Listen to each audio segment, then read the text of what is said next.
Kumusta po kayong lahat? Happy New Year! At napakasaya po ng ating broadcast sa araw na ito kasi natapat po sa unang araw ng 2011. At masayang-masaya po ako sapagkat kasama natin sa araw po ito ang ating mga co-host at hindi po mga kaibigan natin, Brother Joe Rillasa at Brother Roger Miguel. Isa pong buhos na mayamang pagpapala para sa unang araw na ito ng 2011 ang sumainyong lahat. Happy New Year po sa lahat at bagamat po marami sa inyo ang hindi pa natutulog marahil o ang iba'y napuyat dahil lang sa nag-celebrate, nag-bonding ang family para po sa New Year celebration natin ay bumabati po kami ng isang napakasaya, mapagpalang umaga sa inyong lahat. Yes, and Brother Joe, Brother Mel, Happy New Year. New Year. And sa inyo rin po, Happy New Year. I hope talaga nga nagkaroon kayo ng you celebrated the New Year in a very happy and joyous times. At ang family ko po at ako ay taus-puso bumabati sa inyo as well. Brother Joe, Brother Bell, kakaibang episode natin ito ngayon. So, bakit naman? Well, because it's a New Year's episode and mukhang maraming mga, ginawa ang ating mga... Magkakasama tayo tatlo ngayon, ano? Ang totoo niya, kinakabahan ako eh. Kasi iba ito dun sa ginagawa ko pagka nagte-tape kasi lesson yan. Pero ito, walang inihandang lesson. Kaya may mga tanong daw. Pero may inihanda silang tanong. May tanong, doon ako kinakabahan, yung mga tanong. Baka hindi ako makasagot ng ayos. Alam nyo kasi, ang sabi ng ating producer, marami daw nagsasabi na lagi na lamang tayo nagtatanong sa ating mga guest, na lagi na lamang natin silang binibigyan ng katanungan para din naman sa kapakanan ng ating mga manood. Tayo naman daw ang tatanungin ngayon. Ang pagkakaiba lamang, hindi ibinigay sa atin beforehand yung mga questions. At hanggang ngayon ay hindi pa rin natin alam kung ano ang itatanong. Kaya sabay-sabay nating marinig sa pagbasa natin yung mga tanong na kailangan nating sagutin sa ayaw natin at sa gusto natin. Parang beauty pageant, no? Na, di ba, impromptu. Patatagin muna yung contestant pagkatapos at saka bubunod. Ganon yun. Kaya nga ninenervyos ako doon. Hindi, baka pwede naman pagka hindi mo nasagot, ipasa ko na lang sa iyo.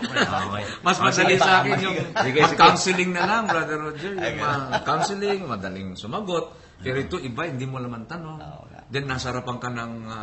nasa television ka, kakaiba yun. Okay lang. Narito na yan Simulan natin ang tanungan. In-explain sa atin ang ating producer na tatlong segment ang ating tanungan. Una, yung dalawang question na dapat nating sagutin lahat. Yes. Okay? Sa pangalawang segment natin, bubuo tayo sa isang bowl at sasagutin natin kung ano ang nabunot natin doon sa pick up natin. Nabalita ko nga yun no? May mga Teka muna, may ikatlo pa. Ganun. Teka muna. May ikatlo pang segment. May pangatlo pa. Sasagutin natin kasi ito yung nabalitaan niya, sasabihin ko muna. Delikado tayo. Sasagutin natin ang mga tanong from our televiewers, viewers. Okay. So, ito na sa akin yung tanong. Ito. Ito na yun. At promise, hindi ko alam ang mga tanong na ito. Walang nakakalam sa atin. Walang nakakalam. Sinisilip ko kayo. Yun nga yung sinasabi ko kanina. Nauna lang ako na nabalitaan ko talaga. May mga nag-post ng call sa Facebook. Tama ko yun. Yan yung sigurong sinasabi. Ito na yun. Okay. Kanina ko pa nga inaano Brother Mel. Tinatanong ko nga kanina, ayaw talagang ibigay sa akin. Ganun. Kaya kinakabahan ako talaga. Kaya sige, tinanong po natin kung Buksan mo na. Brother Mel, ikaw ang unang sasagot. Okay? Sabi ko na. Okay. Ito ang unang tanong. Sige. Segment. Yan. 1. Yan. Ilang years na po kayo married at paano po ninyo i-describe ang inyong married life? Paano po ninyo napapanatili ang init ng pagmamahalan ninyong mag-asawa? Brother Mel? Hindi niya, no? Well, sana tama ang sagot ko. 27 na. 27 years na kayo magkasama, Mr. Bess, sa biyaya ng ating Panginoon. At siyempre, ang susi niya ay ating Panginoon Diyos na pinagtitibay niya ang aming relationship. At siya ang talagang dahilan kung bakit magkasama pa kami hanggang ngayon. At yung pagmamahal na nasa puso namin. Kung ilalarawan ko yung pagsasama namin, Brother Joe, sa mga seminars, Brother Roger, ay sinasabi ko na makalangit yung aming relationship. Heavenly. Heavenly relationship namin. Hindi ibig sabihin nun, pagkakamaling ginagawa, kundi yung point yung 1 Peter 4:8, ang sabi doon, love covers all multitude of sins. So nakikita namin sa isa't isa yung kabutihan na naming dalawa. Hindi na po yung anumang mali namin dalawa, hindi namin kinakapitalize yun. Ang kinakapitalize namin yung magagandang katangian namin dalawa. Nasyandalan kung bakit napaka-tindi na po ng relationship. Napakaganda. Yes. Napakaganda. Brother Roger, ikaw, paano mo di-describe o paano napapanatili ang inyong relationship? Ay, yung ilang years, hindi na kailangan. Tanong mo. Baka magkamali ito. Well, kami ni Mrs. actually 24 years na kami. Ba? 3 years ako ano sa'yo. 1 year na lang silver. Oh, silver na. And, Kasalan niya, Brother Roger, kasalan. At kumbinado po kayong lahat. Ay, hindi, panibagong isa. panibagong kasal. Silver wedding. Okay. Kumbinado. Ngayon pa lang po, kinukumbinado kayo. Lahat ng nanonood. Yeah, alam mo yung sa amin, paano namin napapanatili Yes, yung closeness ng aming pagsasama. Right. First of all, I guess yung submission niya at Yes. saka yung Pagmamahal. pagmamahal ko. Kasi at isa pa, it's not just that, kundi I guess yung third person sa marriage. Of course. Always paborito ko yung nakita ko sa iyo. Sabi ko kailangan talaga na That si Jesus triangle. Christ nandun sa marriage ninyo. Yes. It's all about Him actually. It's not all about us. We cannot Amen. sustain the marriage life Yes. ng ganun katagal kung tayo lang. Christ is always Tama present. Sabi ko nga, minsan sinasabi ko, baliw yung asawa ko eh. And baliw sa kay Kristo. I mean, Wow. he's really Yeah. crazy for Christ. That's right. And iiwan nun lahat ng gawain once na talagang Para sa sinabi may Panginoon. gawain sa Panginoon. That's good. Eh. Okay, napaka-busy po ninyo sa trabaho at Hindi ka ministry. sumasagot. Ha? Oo nga. Sasagot ka din. Ganun ba? Oo. Alam mo, ikaw lang nagtatanong dito. Unfair yata. Sagutin mo. Eh. Huwag ka bumubuka sa pangalawa. Parang kami lang ang nasa Alam ko, makakalusot dito. na. Okay. Ilang Sige. taon na kami? 1993 kami kinasal. Aha. At this month ay magdidiwang kami ng aming, kasi 1993, 2011, bilangin nyo, doon na kami, gano'n na kami kahaba. Pinaisip mo pa. Di ba? Okay. May calculator ba dyan? So, 1993, 2011. Okay. This month po, January. Yeah. Paano ninyo napapanatili ang init ng pagmamahalan? Yung pong basic, kapag hindi nakakaunawaan, forgiveness, Yes, understanding, pagpapatawad, pag-unawa, at patuloy na pagmamahal, patience, basic, Basic. Yung bang alam mo na dapat mong gawin lamang kapag nakakasala, magpatawad, kapag medyo nagkakaroon ng kaunting mga tampuhan, patience, o Yes. hindi gustong ugali, patience, gano'n lang. Just apply what, siguro yung 1 Corinthians 13, Yes. na naroon lahat, love is kind, love is patient, love is long-suffering. So, okay. Hindi naman pala nakakabay yung mga. Hindi naman. Parang relax. Mahirap relax lang. Kayo, no? Siguro medyo palalim ng palalim. Kaya yun, hindi natin alam. Pero yung mga tanong na yan, sa tingin ko, okay na rin po mga tanong na yan, di ba? Okay. Pero bago po tayo pumunta dun sa susunod na segments, atin munang pakinggan ng Echo Kids. Economia Kids Choir. This is the special moment you have all been waiting for. The Lord wants to come in your life to give you more and more. He wants you to know He could be your all and all. Please open up your heart, this Christmas here is gone. The Master's plan is there for you. If you will let Him in, you'll see He will be there for you.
salamat sa Eco Kids and ang kukit naman ng mga batang Yes, yan.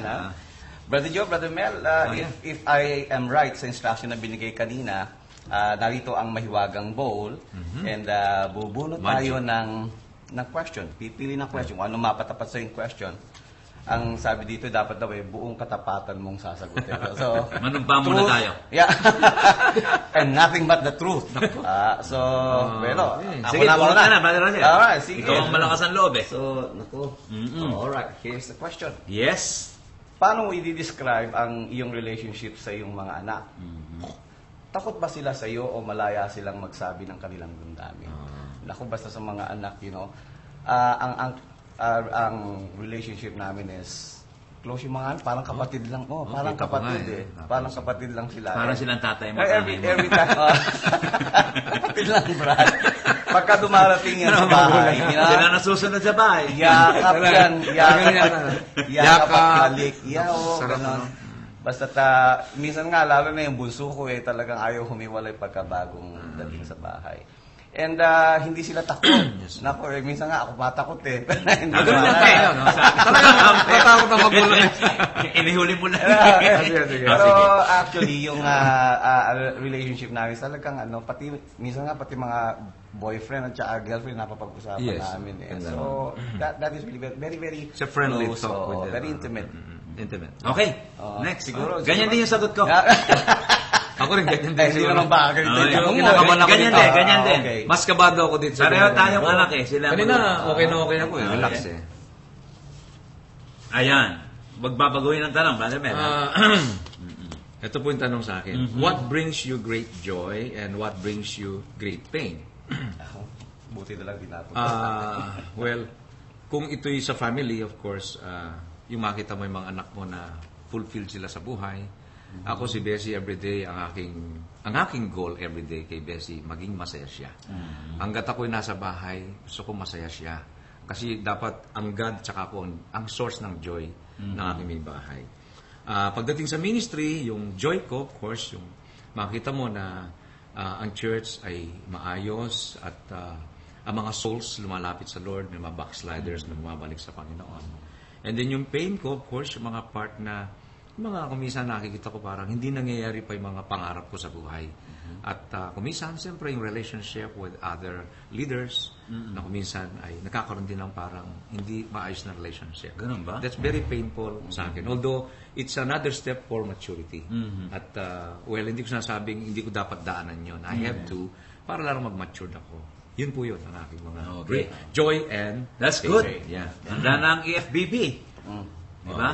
Panibago na naman tanong Teka sa iyo. muna. Hindi ko na naman. Meron ba Sino ba? bakit EFBB? Palagi mo kinakalimutan ng sarili mo, ano? Okay. Kung hindi po kayo naging pastor, ano po kayo sana kayo ngayon? What is your other passion in life? Negosyante. Abogado. Marahil, actually hindi ko alam kasi Hindi alam. ako nag-try akong sa iba nag-aaral ako ng iba, pero talagang ang una kong ang heart ko talaga nasa ministry. Nag-aaral ako ng accounting. Gusto ng magulang kong maging lawyer yata ako nung araw. Pero pareho hindi. Pero baka either na CPA lawyer kasi nag-aaral ako ng accounting tapos lawyer, CPA lawyer siguro. Pero baka lang yun. Tuloy na po tayo. Okay, so yun na yan. Okay, so before we continue on sa segment na ito, we would like to present na isang very, very special number from the EFBB Choir. Yes. Praise to the Lord, the Almighty, the King of creation. Oh, my soul, praise Him, for He is thy health and salvation. Holy, holy, bow to His temple, draw near. Join me in glad adoration. Crown Him, crown Him. Crown Him and crown Him Lord of all.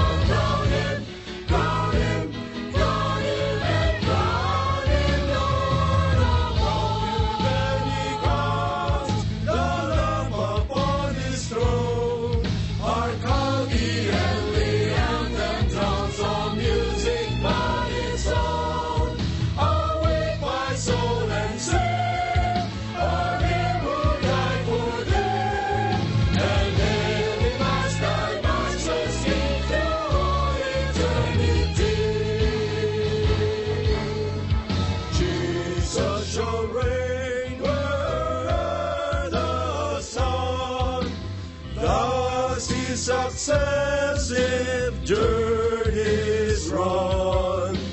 His kingdom spread from shore to shore, till moon shall wax and wane no more. Let every creature rise and bring his faithful honors to our King. Angels can send with songs again. And earth repeat the loud amen. Crown him, crown him, crown him, crown him, crown him, crown him, crown him, crown him, and crown him,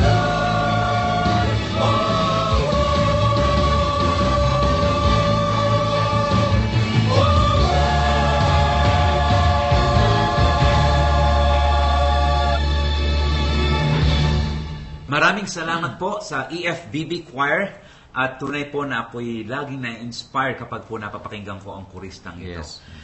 Ito po ang isang segment ng Asin at Ilaw sa oras na ito na nakakakaba po para sa amin. Bakit nakakaba? Kasi noong pong November ay nag-post po ng announcement sa Facebook at sa iba pang sites sa internet para tanungin ang ating mga televiewers. Yeah, right. No? At ang nakalagay nga po doon, questions you have always wanted to ask Brother Mel and Brother Roger, but we're too shy to ask. Yes. Dito na nga po sa segment na ito, na. sasagutin natin ang lahat ng mga katanungan nila na ano nga kaya ang mga katanungan nila. Yes, Sa mahiwagang wala pa pong nakakakita sa atin ng mga katanungan. Lahat ito, honest to goodness, wala pa po. Sikreto po Pero talaga. siguro, Brother Joe, Brother Mel, siguro pasalamatan natin. Yung mga nag-respond sa announcement na sinabi mo kanina. And nagpadala ng mga questions. Oh, salamat Alam mo sa itong mga questions na ito, halo-halo. May mga pang-isahan lang, pang personal, para Para sa atin lahat. Oo. At merong pang-lahatan. Alright? Palagi ko po ang dapat mauna. Simulan natin. Si Brother Joe muna. Hindi, Mel Lagi na Droz. lamang ako yung ano. Mel Droz Oo, first. ikaw muna. Ikukuha kita ng katanungan. Ikukuha kita ng Ikaw na, katanungan. Brother Joe, at ikaw na muna. For all, Yan. sino po ang favorite singer ninyo na hindi Christian Uy. or secular? Okay. Hindi Christian. Pinedis matulan. Babanggitin ba ang pangalan?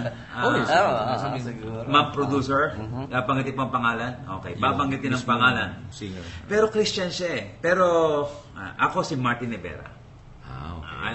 Pero sabi dito dapat isa siya sa aking talagang hinangan at alam mo, kumakanta rin ako eh. Ng Martin Rivera. Talaga? Oo. Be my lady. Diba? Gusto niya tuloy ko? Okay. For all. Brother Joe, ikaw naman. Ba't talagang hinuli? Para naman ako lang. Come to me and take my hand. Ayan, tama yun, may background na Sige habang nagsasalita ako. Roger, baka humama. Ako actually, duet yung aking okay. Bee Gees. Simon and Garfunkel. Yung kumanta na The Boxer. Sample. Nako! Sample. Sample Konti yun, lang, The konti Boxer? lang. Oo. Ano na nga ba umpisa nun? Okay. Ba't talaga bang pilitan to? In Mabilis na ito, stands the boxer and the fighter by his trade, and he carries a reminder Yes! of every Oy! law that lays him down. Tama na yun. Okay, galing. Hindi mo. next question Hindi na mo. Okay. Hindi, teka muna. Kayo pa. Teka muna. Sino ang Hindi mo favorite pala singer ninyo? nasagot yung tanong. Ginagaya. Dialogue pa yun eh. Bilisan natin. So, marami pa nakalipas eh. yan, nung di pa ako Christian, si Cliff Richard. Naku, hindi ko Sino ko yun? Siya, Cliff Sample. yung kanta niya yung, I believe yun, ang isa sa mga kanta yung Windmills of Your Mind. And the windmills of your mind. Ay, oo. Yan. Sana naman sa susunod ay may clip pa rin. Oh, for all na naman. Oo nga eh. Ano po madalas ninyong pag-awayan ng inyong misis? Nagkipag-away na ba tayo sa mga misis natin? Ako, meron. Meron ka. Mm. Sige. Ako yung Madalas pag-awayan, ha? Madalas ito. Paglalaba. Madalas habang ako'y nagdadrive. Pag nagdadrive ako, talaga napapaaway siya sa akin. Oh, yeah. Kasi ayaw niya na yung the way I drive. Medyo minsan daw kinakabahan siya. Dati nakakatulog siya. Lumalakas ang faith niya pag Lumalakas ang faith niya pag ako nagdadrive. Right. Kaming dalawa ni Mr. Bess, yung paglalaba. Pinag-aawayan niya. Yes.